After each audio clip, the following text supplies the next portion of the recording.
e de sigilen bɛ jamana kɔ kan i b'a fɛ ka i sen no tunga lafiya ka projet kura o la o projet dɔ de u bɛna cité ni ka o de jɔ tungarangew ye banakɔrɔnikaw olu fɛ yen nɔ cité min ni a bɛna jɔ hectare 1 o de sanfɛ hectare min yɛrɛ ni ale lamunumunen don so 20 o de bɛna jɔ cité in kɔnɔna la a so 20 bɛɛ n'i ka yɔrɔ de don a kɔnɔna la denmisɛnw ka kulonkɛ yɔrɔ b'a kɔnɔna la fiɲɛ sama yɔrɔ b'a kɔnɔ ka taa se farikolo ɲɛnajɛw olu ma o bɛɛ bɛ cité in o kɔnɔna la cité in yɛrɛ parcelle 1 o ye titre foncier de min n'ale musaka ye sɛfɛ wari 4,000,000 ani 100,000 ye i bɛ se k'a sara yɔrɔnin kelen walima i bɛ se k'a sara san 1 kɔnɔna la walima ka taa se kalo 18 o ma n'i tilali i ka terrain o sarali la sa i bɛ se ka i ka so jɔ ka kɛ villa hakɛlama ye walima i bɛ se k'a jɔ ka kɛ étage ye tunga lafiya ma olu ka bolo kan n'i ka wari yɛrɛ bɛ i bolo i bɛ se ka i ka so jɔ i kelen ye walima ni wari t'i bolo fana o yɔrɔnin na i bɛ se ka i sen don tunga lafiya ma olu ka tɔn o la n'an b'a fɔ ma nanzarakan na n'an b'a fɔ ma ko tɔntin tunga lafiya walasa ka se ka i ka so ale jɔ cité o kɔnɔna la o t'a bannen dɛ tunga lafiya ma o bɛna tila ka immeuble fana jɔ cité in kɔnɔna la immeuble min n'i bɛ se ka appartement o san chambre 3 de b'a kɔnɔna la ale ni salon 1 a musaka bɛ t'i jɔ sɛfɛ wari 15,000,000 la ka taa se sɛfɛ wari 17,000,000 ma i bɛ se ka o fana sara dɔɔni fo ka taa se san 2 ani tila ma.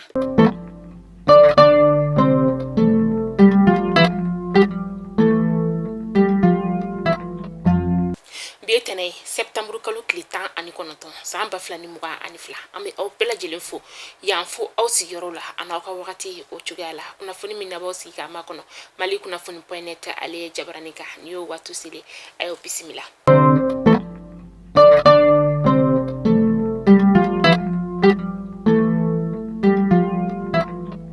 Kunnafoni daminɛ bi an ka jamana marabagaw olu kɔni ye sariya sunkura ni ka o ta min ni a bɛ tali kɛ siraba kankanaw olu dilanni lakɔlɔsili koɲaw olu la sa fɛn min ye siraba min ni ale kan ka dilan n'o ye Sevare Douentza ale ni Gawo ye ka taa fara Bore ka Bore ni Sevare ni ɲɔgɔn cɛ kilomɛtiri 11 o bɔɲɔngo de don baara in ɲɛmaa yɛrɛ tɛmɛna anw ka jamana marabagaw ale ni cakɛyɔrɔ kura dɔ fɛ n'an ko ma ko Mali Novec SA Mali Novec SA u kɔni bɛnna musaka o ka min ni u bɛna ni baara ye ni ka ale bɛɛ lajɛlen kɛ kalo 26 o kɔnɔna la n'u bɛna Sevare Douentza Gawo sira ka o dilan Sevare Bore fana bɛna fara kan walasa ka se ka taa ni ka segin ni ka o nɔgɔya dugutagalaw bolo wa ka se ka tuguni u bololaminɛw ni ka se ka olu kisi u ka nafolo sɔrɔ sira ta fanfɛla o fɛ.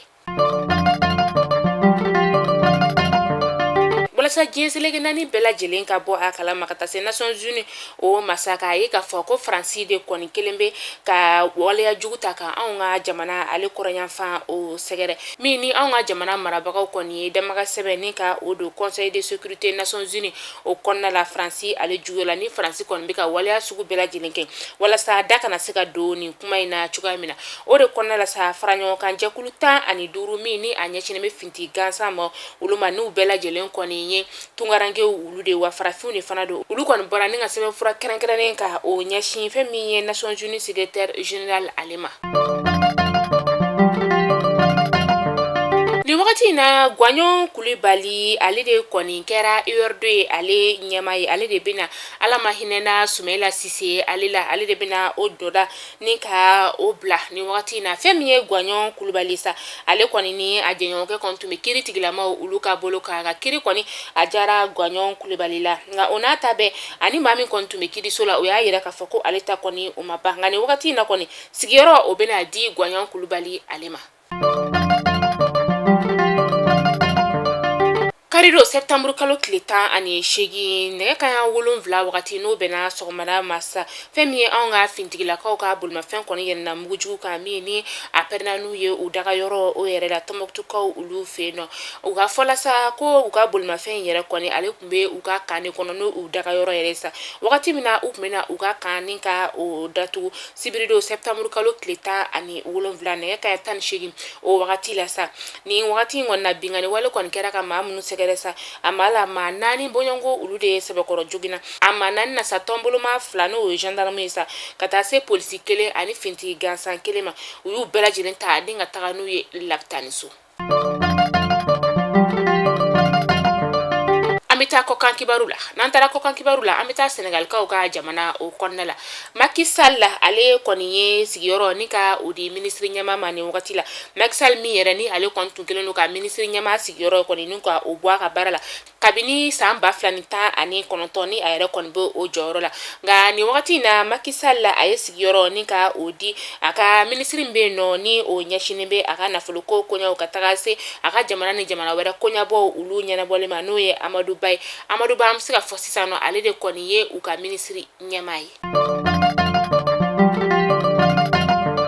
Kunu kari septembre kalo tile 18 san 2022 Nigerikaw olu bɔra ni ka kari kɔnɔna ka fantan naani bɛɛ lajɛlen minɛ ni k'a yira k'a fɔ k'u kɔni tɛ nanzaraw n'o o ye faransɛ sa k'u tɛ olu ka kɛlɛkɛcɛw u fɛ u ka jamana o kɔnɔna la o yɛrɛ to u y'a laɲini sa ko fɛn min ye faransi kɛlɛkɛcɛw ye sa k'u ka ta ka bɔ u ka jamana o kɔnɔna la. Ayiwa Mali kunnafoni jabarani lajɛbaaw an ye kunnafoni damara min sɔrɔ bi tɛnɛndonya na ni k'a da u kelen ɲɛna bɛɛ lajɛlen kulo kan o de tun ye nin ala m'an ka jɔnya jɔn na an ni an bɛ ɲɔgɔn sɔrɔ nɔ sini inshallah kunnafoni kuraw olu kɛnɛ kan kunnafoni an tɛ se ka datugu abada n'an ma foli lase tunga lafiya ma o ma tunga lafiya de anw ka kunnafoni ale jukɔrɔma dondonba ye tunga lafiya min ne a nana tungarange kelen ɲɛna bɛɛ lajɛlen lafiyali kama sojɔ ko la titre foncier de b'i bolo i ka terrain na walima permis d'occuper de don i bɛ fɛ k'a jɔ ka sɔrɔ i ma tɔɔrɔ i ma ɲani maçon m'i ka wari yurugu somɔgɔ m'i ka wari yurugu tunga lafiya de bɛ se ka o kɛ aw ye papier jɛlen b'i ka terrain na tunga lafiya b'a jɔ k'a ban pewu ni k'a d'i ma ka sɔrɔ i ma tɔɔrɔ wari dafalen tɛ i bolo kɔrɔ o tɛ baasi ye i sen no tunga lafiya mɔgɔw ka tɔn na n'an k'u ma k'u ka pari kalo kalo i bɛ musaka bɔ kalo 7 o kalo 7 villa duplex tile kelen o bɛ taa ni ka di maa kelen ma kalo 5 o kalo 5 villa simple 3 chambres salon o tile bɛ taa ni ka di maa kelen ma k'i ka so jɔ k'a ban pari o kɔnɔna la ka sɔrɔ i ma tɔɔrɔ tunga lafiya bɛ se k'o kɛ wa n'o y'a sɔrɔ fana i ka wari yɛrɛ dafalen b'i bolo n'o y'i ka sojɔ wari bɛɛ lajɛlen i b'o fana ta ka di tunga lafiya ma o b'i ka sojɔ k'a ban o fana si tɛ maa min bolo sa wari dɔgɔdɔgɔnin de b'i bolo i tɛ fɛ k'i sen no pari la o ka nɔgɔn i b'i ka wari dɔgɔdɔgɔnin sara étape par étape o b'i ka sojɔ k'a ban pewu ni k'a d'i ma nin baara lajɛlen bɛɛ bɛ kɛ notaire n'o ye seere ale k'a bolo de kan n'aw ye baara daminɛ aw ka papier n'o ye aw ka sɛbɛnfura u t'a bila notaire de fɛ fo ka taa fɔ ko baara kun cɛra aw ni tunga lafiya ni ɲɔgɔn cɛ o kuma la sa aw k'an bɛn sini inshallah.